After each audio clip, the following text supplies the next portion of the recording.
Hello everyone, welcome to my channel set of knowledge. आज हम लोग पढ़ेंगे measure of dispersion. Last video में हमने डिस्कस किया था measure of central tendency. Measure of central tendency का मतलब एक ऐसी रिप्रेजेंटेटिव वैल्यू जो कि आपकी हर एक वैल्यूज को रिप्रेजेंट करती हो, basically the centre of the distribution. Now dispersion का मीनिंग ये है कि जो आपका डिस्ट्रीब्यूशन का सेंटर होगा, मान लीजिए ये आपका डिस्ट्रीब्यूशन है और यहाँ पर आपका मीन आ रहा है, ये तो आपका एवरेज आ गया। नाउ आप ये समझना चाहते हैं कि इस मीन के अराउंड ये जो डेटा है, ये जो बाकी का डेटा है, इसका जो स्प्रेड है, इसका जो ये स्प्रेड है ये कितना है। जैसे कि मेजर ऑफ सेंट्रल टेंडेंसी में मीन, मीडियन, मोड थे, वैसे ही डिस्पर्जन में भी हमारे पास मल्टीपल मेथड्स हैं जिनके हेल्प से हम डिस्पर्जन को मेजर करते हैं। So let's start. So introduction. dispersion, it is the measure of the spread of the data set around the center of the distribution। जैसे कि मैंने आपको बताया, जो सेंटर ऑफ डिस्ट्रीब्यूशन होता है हमारा, मीन होता है, उसके अराउंड जो डाटा सेट होता है उसका हम स्प्रेड देखना चाहते हैं, फैलाव देखना चाहते हैं कि किस तरह से जो डाटा है वो कितना स्प्रेड हो रखा है, कम स्प्रेड है या बहुत बहुत ज़्यादा स्प्रेड है। ये हम स्टडी करते हैं डिस्पर्जन में। now there are different measure of dispersion. These are range, interquartile range, variance and standard deviation. Let's see one by one. Range. So range, it is the difference between highest and lowest value in the data. So let's take an example.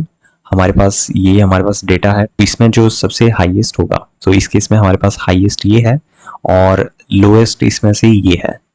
So the formula will be कि highest minus lowest, so 101 minus 23 equal to 78। so 78 हमारा range आ गया। so this is the simple formula you can calculate the range, highest minus lowest value। okay, now range की कुछ advantage है and limitation है। इस video में हम हर एक मेथड के एडवांटेज और लिमिटेशन के बारे में बात करेंगे, साथ ही साथ उनके फार्मूलाज भी देखेंगे, बिकॉज यूजीसी नेट में उनके पर्टिकुलर रेंज का जैसे वो पूछ सकते हैं कि इसका लिमिटेशन क्या है या इसका एडवांटेज क्या है। सो दैट्स वाई हम उसके फार्मूला कैलकुलेशन भी देखेंगे, साथ ही साथ हम हर एक मेथड की एडवांटेज और लिमिटेशन भी देखेंगे। सो रेंज का एडवांटेज जो है वो है, पहला जो एडवांटेज है वो है it is easy to calculate. जैसे कि हमने देखा, रेंज का जो फॉर्मूला है वो है हाईएस्ट माइनस लोएस्ट। आपको कोई कैलकुलेशन नहीं करनी है बहुत ज़्यादा, जस्ट हाईएस्ट वैल्यू पिक करनी है और उसको माइनस कर देना है लोएस्ट से, तो it is easy to calculate, right. Then second advantage है, it does not affect by change in origin but affect by change in scale. जो रेंज है वो चेंज ऑफ ओरिजिन से अफेक्ट नहीं होती है बट चेंज ऑफ स्केल से होती है। अब इसका मतलब क्या है, मैं आपको एक्सेल में करके दिखाता हूँ कि ये जो एडवांटेज है इसका मतलब क्या है। So let me take you to the Excel. हमारे पास एक्स सीरीज की वैल्यूज हैं, जो ओरिजिन है, ओरिजिन का मतलब क्या है, और हमारे पास दूसरा टर्म है स्केल, ठीक है।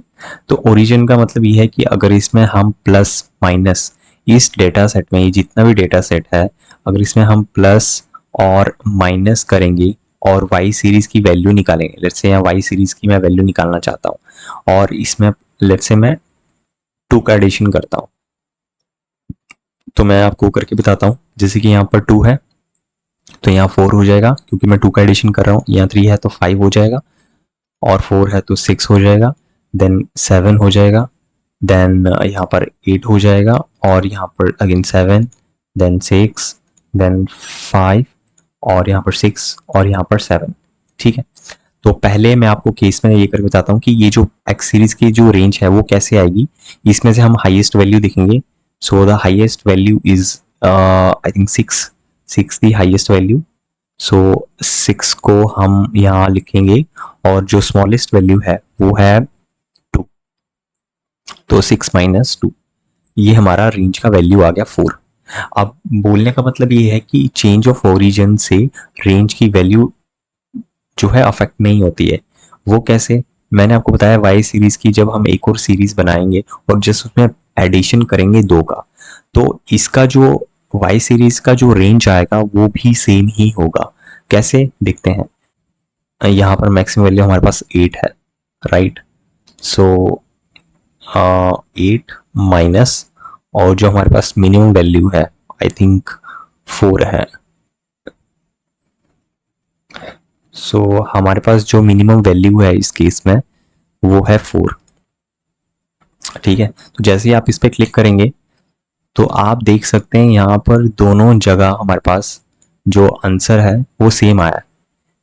तो ये जो फीचर है या जो एडवांटेज है रेंज का वो यही है कि ओरिजिन चेंज करने से, माने प्लस या माइनस करने से एक्स सीरीज में और आप उसी से वाई सीरीज निकालेंगे तो उन दोनों का जो रेंज का वैल्यू है वो सेम ही आएगा। लेकिन अगर आप स्केल में चेंज करते हैं, due to change in scale the range will differ. अब स्केल में क्या होगा, अब हमने ओरिजिन में तो प्लस माइनस किया था, स्केल में हम क्या करेंगे, मल्टीप्लाई या डिवीजन। सो मैं आपको मल्टीप्लाई करके बताता हूँ, इसी डेटा सेट को मैं मल्टीप्लाई करके आपको 2 से करके बताता हूँ। तो ओरिजिन अफेक्ट नहीं करता है रेंज की वैल्यू को, लेकिन स्केल करता है। वो कैसे करता है, लेट्स से हम मल्टीप्लाई कर देते हैं 2 को इस वाले डाटा सेट को। तो मैं क्या करता हूँ, यहाँ पर इसको वैल्यू को लेता हूँ और इसको मल्टीप्लाई करता हूँ 2 से।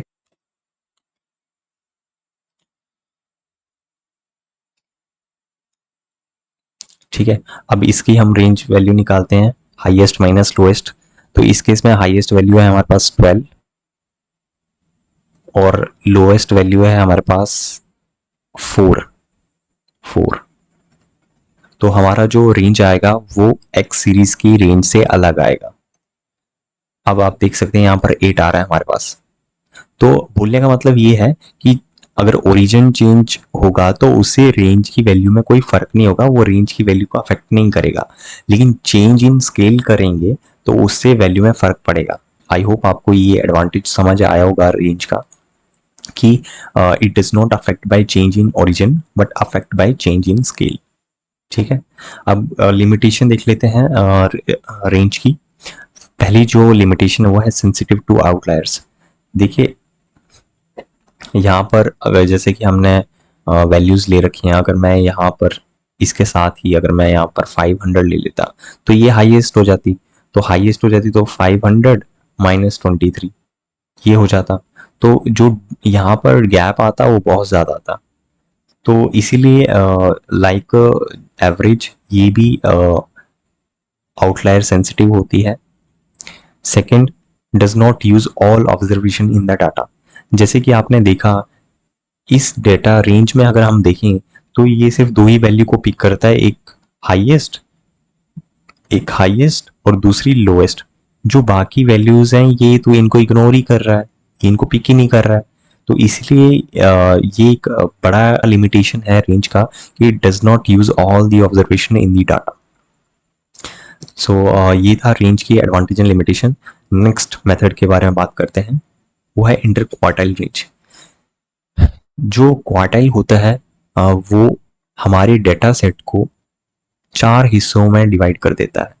क्वार्टाइल हमारे डेटा सेट को 4 हिस्सों में डिवाइड कर देता है, राइट। अब Qn is the middle number of between smallest number and median. तो लेट्स से आपका मीडियन यहाँ पर है, तो आपका Qn होगा ये, ठीक है, ये आपका Qn हो जाएगा। Then the second quartile Q2 is the median of the data set. तो अगर आपने पढ़ा होगा कहीं कि जो हमारा Q2 होता है वो हमारा मीडियन ही होता है बेसिकली। वो मैं आपको बताता हूँ कैसे आगे फॉर्मूला जब हम देखेंगे। Then the third quartile is the middle number between median and largest value. तो इसके यहाँ पर लार्जेस्ट वैल्यू मान लेते हैं और यहाँ पर ही मीडियन है हमारा, तो इसके और इसके बीच में हमारा Q3 आ गया, ठीक है। So basically it is the range of 50 percentile of data that is central to the distribution. Okay, नीचे एग्जांपल मैंने लिया है, लेट्स से Q1 अगर हमारा 100 परसेंटाइल की मैं बात करूं तो Q1 25th हो गया, Q2 हमारा 50 हो गया क्योंकि ये पूरे दोनों डाटा को इक्वल पार्ट्स में डिवाइड कर रहा है, और Q3 हमारा 75 हो गया। नाउ इंटर क्वार्टाइल रेंज को हम कैसे कैलकुलेट करते हैं वो हम देखते हैं। इंटर क्वार्टाइल रेंज का जो फॉर्मूला होता है वो होता है n+1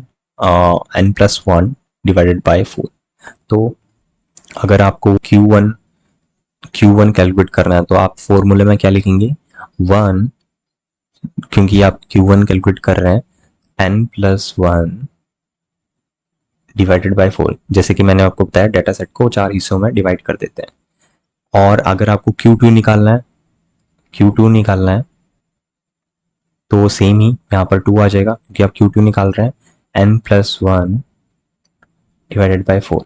अब मैंने आपको बताया था कि जो Q2 होता है हमारा, ये मीडियन ही होता है, इसे हम मीडियन ही बोलते हैं। वो क्यों बोलते हैं ऐसा, क्योंकि जब हम आप ये कैलकुलेशन देखेंगे तो 2 1 ज़ा 2, 2 2 ज़ा 4, और अगर आप ये फॉर्मूला देखें n-1 डिवाइडेड बाय 2, तो ये हमारा मीडियन का ही फॉर्मूला है। सो दैट्स वाई जैसे कि मैंने कहा Q2 जो है हमारा मीडियन ही होता है। नाउ अब हम देखते हैं ये फॉर्मूला कैसे हमने अप्लाई किया है। ये हमारी एक्स सीरीज है और Q1 हमें निकालना है, तो उसका फॉर्मूला 1 n+1 डिवाइडेड बाय 4। तो अगर आप इस सम को कैलकुलेट करोगे वैल्यूज को, ऑब्जर्वेशन को, तो ये 7 निकल के आएंगी। तो 7+1 डिवाइडेड बाय 4 और ये आपका 8 बन जाएगा। तो 4 2 ज़ा 8। तो यहाँ पर जो ये 2 आ रहा है it means second item.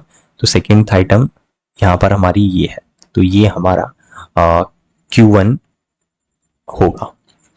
Next Q2 मैंने आपको बता दिया मीडियन, उसमें तो आपको कुछ नहीं करना है, n+1 डिवाइडेड बाय 2, तो आपको मिडिल वैल्यू आ जाएगा। ठीक है, तो इस केस में मीडियन हमारा ये होगा क्योंकि ये दो इक्वल पार्ट्स में डिवाइड कर रहा है डाटा को, 3 इस तरफ वैल्यूज है और 3 इस तरफ है। ठीक है, अब हमें बात करनी है Q3 के बारे में। तो Q3 कैसे निकालेंगे, सेम ही फॉर्मूला है। Q3 इक्वल टू यहाँ पर हमारा 3 आ जाएगा, n+1 डिवाइडेड बाय 4, तो 7+1 8 आ जाएगा, और 4 2 ज़ा 8, 2 3 ज़ा 6, तो 6 आइटम। तो 1 2 3 4 5 6 आइटम, तो ये हमारा Q3 हो जाएगा। So it's very simple to calculate Q1 and Q3 value. Okay, now देख लेते हैं कि एडवांटेज और लिमिटेशंस क्या है इंटर क्वार्टाइल रेंज की। पहला जो एडवांटेज है कि not affected by extreme values. जो हमारा क्वार्टाइल होता है, इंटर क्वार्टाइल रेंज होती है, या वो एक्सट्रीम वैल्यू से अफेक्ट नहीं होती, क्योंकि ये जस्ट एन को काउंट कर रहा है। तो एन तो कुछ भी हो सकता है, 50 60 कितनी वैल्यूज भी हो सकते हैं, तो ये सबको कंसिडर कर लेता है, और इसीलिए ये एक्सट्रीम वैल्यू जितनी भी हो उससे इसको कोई फर्क नहीं पड़ता। तो it not affected by extreme values. Second जो इसका एडवांटेज है कि इट टेक्स मिडिल 50% वैल्यू दस बेटर देन रेंज। अगर आप रेंज में देखेंगे तो रेंज में सिर्फ हाईएस्ट और लोएस्ट को कंसीडर कर रहा है, लेकिन हमारे पास अगर आप इंटर क्वार्टाइल रेंज में देखें तो हमारे पास Q1 हम कैलकुलेट कर रहे हैं, Q3 कैलकुलेट कर रहे हैं, तो रेंज के मुकाबले ये ज़्यादा वैल्यू को कंसीडर कर रहा है। So it's that's why it's better than range. अब इसके ये लिमिटेशंस हम देख लेते हैं। जो इसका लिमिटेशन है सबसे बड़ा वो यही है कि it considered middle 50% data specifically between Q1 and Q3, it ignore 50% of the data below Q1 and above Q3। तो जैसे कि हमने बात की Q1 के बारे में, 225% हमारा सपोज आ रहा है, तो ये क्या कर रहा है, इसके नीचे की वैल्यूज को ये स्टडी नहीं कर रहा है, जस्ट इसके ऊपर वाली वैल्यूज को देख रहा है।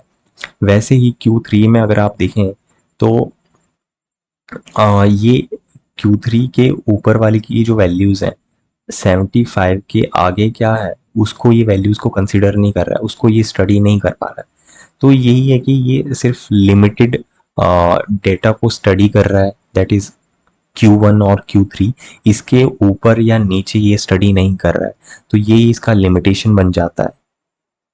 नेक्स्ट है वेरिएंस। वेरिएंस क्या है, it is the mean square distance each observation and centre of the distribution, कि जो सेंटर ऑफ द डिस्ट्रीब्यूशन जो मीन है और माइनस ऑब्जर्वेशन जो है हमारी लेट्स से x है, और उनका जो गैप निकल जाएगा डेविएशन और उसका स्क्वायर, और इनका अगर सबका सम करेंगे तो हमारे पास वेरिएंस आ जाता है।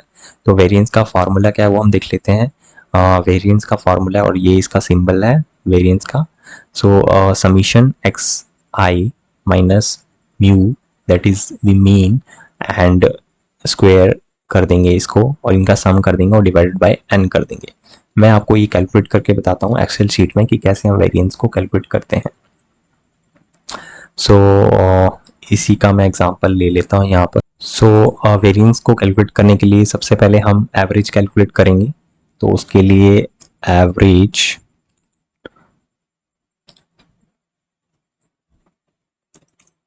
ये हमारी एवरेज आ गई, ठीक है, ये हमारी एवरेज आ गई। वेरिएंस के अकॉर्डिंग फॉर्मूला ये था x माइनस मीन, ये हमारा x हो गया, माइनस मीन। अब मैं यहाँ क्या करूँगा कि जो जैसे ही इसको अगर मैं नीचे ड्रैग करूँगा तो ये नीचे वैल्यूज चेंज होती रहेंगी, पर मैं चाहता हूँ हमारा जो ये मीन है ये सभी सभी से माइनस होगा। तो मैं इसको क्या यहाँ पर कांस्टेंट कर दूंगा डॉलर की हेल्प से। तो अब मैंने इसको कांस्टेंट कर दिया है। तो अब मैं इसको नीचे ड्रैग करूँगा तो ये सारी वैल्यूज को मीन से माइनस कर देगा। अब हमारा जो नेक्स्ट स्टेप था वो था डेविएशन को का स्क्वायर करना। तो ये हमारी माइनस आ गई एक्स माइनस मीन। अब इनका हम डेविएशन करेंगे।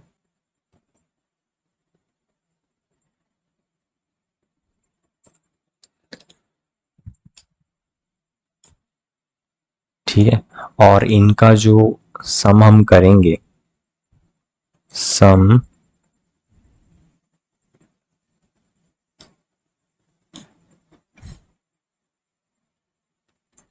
और इसको डिवाइड कर देंगे n से। तो ये हमारे पास अगर ऑब्जर्वेशन आप देखेंगे ये 10 है टोटल, तो मैं इसको 10 से डिवाइड कर दूंगा। तो 1.9 का हमारे पास वेरिएंस आ रहा है। ये हमारी कैलकुलेशन थी वेरिएंस की, ठीक है। तो इस फॉर्मूले की हेल्प से हमने कैलकुलेशन करके बताई आपको वेरिएंस की। नाउ अभी देखते हैं कि वेरिएंस के एडवांटेज और लिमिटेशंस क्या है। सबसे बड़ा जो एडवांटेज ये है वेरिएंस का वो है रिफ्लेक्ट ओवरऑल डिस्पर्जन, कि डिस्पर्जन को रिफ्लेक्ट करता है वेरिएंस। बिकॉज अगर आप इसका कैलकुलेशन देखें तो एक्स सारी ऑब्जर्वेशन को ये कंसिडर कर रहा है एक्स माइनस मीन, और यहाँ पर हमारे पास डेविएशन आ रहा है। तो प्रॉपर हमें पता चल रहा है कि हर एक वैल्यू जो यहाँ पर हमारे पास डेविएशन आ रहा है फिर हम उसका स्क्वायर कर रहे हैं, तो हमें ये प्रॉपर एक पिक्चर दे रहा है डिस्पर्जन की, कितना डिस्पर्जन है डाटा में। Second, it's a powerful tool for detecting variability in the data. जैसे कि मैंने बताया कि अगर आपको वेरिएबिलिटी चेक करनी है डाटा में तो वेरिएंस एक अच्छा मेथड है, क्योंकि वो हर एक वैल्यू को कंसिडर कर रहा है, प्लस वो मीन से वैल्यूज को देख रहा है कि कितनी दूर है, जो कि हमारी डेविएशन आ रही है। तो ये वेरिएबिलिटी चेक करने का एक अच्छा मेथड है variance. Limitations, variance sensitive to outliers, because सारी चीज़ें मीन से ही चल रही हैं और वहाँ पर हमारी कोई ऑब्जर्वेशन एक्स सीरीज में कोई ऑब्जर्वेशन बहुत एक्सट्रीम है, तो उससे क्या हमारा मीन भी अफेक्ट होगा, और मीन अफेक्ट हो गया तो आपकी पूरी कैलकुलेशन ही अफेक्ट हो जाएगी। तो इसलिए वेरिएंस भी सेंसिटिव टू आउटलायर्स है। Second, unit of measurement.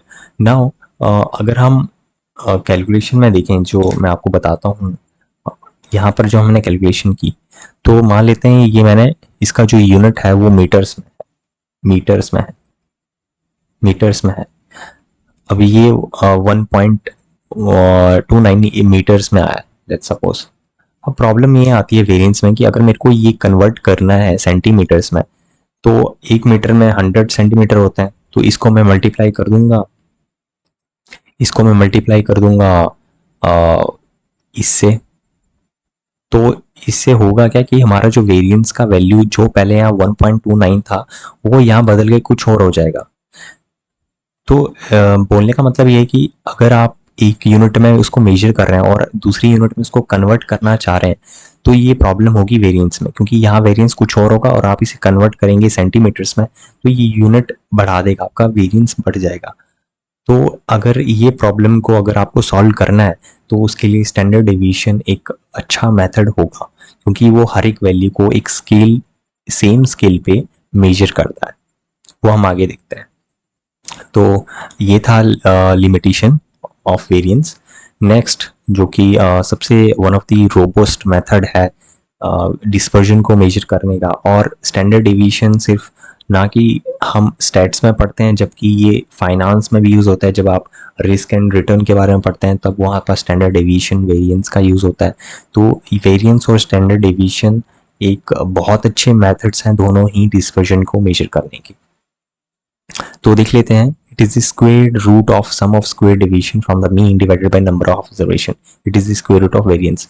तो बेसिकली जो हमारा वेरिएंस होता है, अगर उसी को हम स्क्वायर रूट कर दें तो हमारा स्टैंडर्ड डेविएशन आ जाएगा। मैं आपको करके बताता हूँ।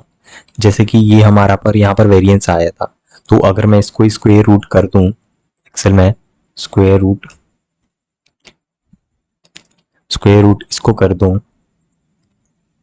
तो ये मेरा स्टैंडर्ड डेविएशन आ गया 1.1357। ठीक है, तो ये हमारा 1.14, तो ये हमारा स्टैंडर्ड डेविएशन आ गया। तो स्टैंडर्ड डेविएशन बहुत ही इजी कैलकुलेट करना, जस्ट वेरिएंस को जो हमने कैलकुलेट किया है उसी को आप स्क्वायर रूट कर दो, वो आपका आ जाएगा।